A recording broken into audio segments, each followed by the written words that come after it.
Hovädzí steak s holandskou omáčkou a zelenou fazulkou. Dobre odležaný hovädzí steak striploin poleješ olivovým olejom a dobre ho masíruješ do mäsa. Položíš naň tymián alebo rozmarín a necháš ho stáť na izbovej teplote aspoň 1 hodinu. Tento steak váži asi 250 gramov.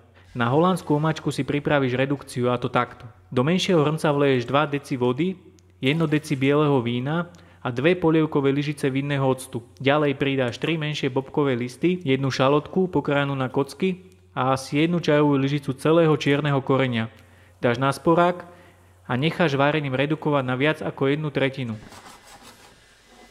Precedíš a necháš vychladnúť.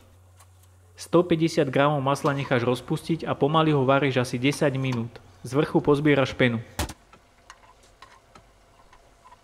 Fazulu uvaríš a sprudka schladíš vo vode s ľadom. Cibulu, slaninu, cesnak a rajčiny pokrájaš.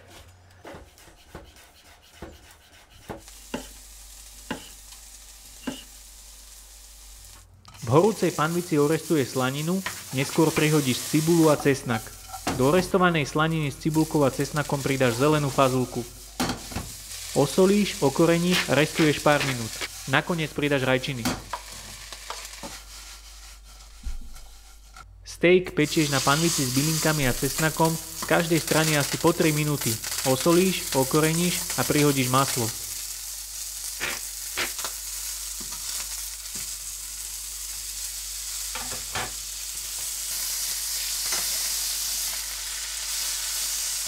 Upečený steak prikryješ žalobalom a necháš ho odpočívať, kým budeš pripravovať holandskú omáčku.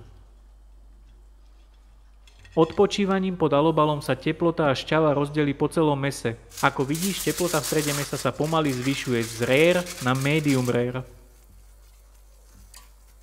Do vychladnutej redukcie pridáš 2 žltka, osolíš a pomaly šľaháš nad vodným kúpelom, kým vznikne nadýchaná krémová masa.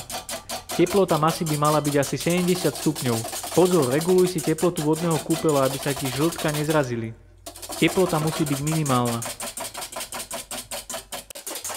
Misku dáš nabok zo sporáka a pomaly po kvapkách, neskôr rýchlejšie šľaháš do vyšľahaných žltkov s redukciou teplé maslo. Maslo by malo mať asi 40 až 50 stupňov. Hotovú omáčku dochutíš s citrónovou šťavou, solou a kajenským korením. Pred podávaním omáčku mierne prihrieš nad vodným kúpelom a servíruješ so stejkom a fazulkami, poprípade pečenými zemiakmi alebo hranolkami.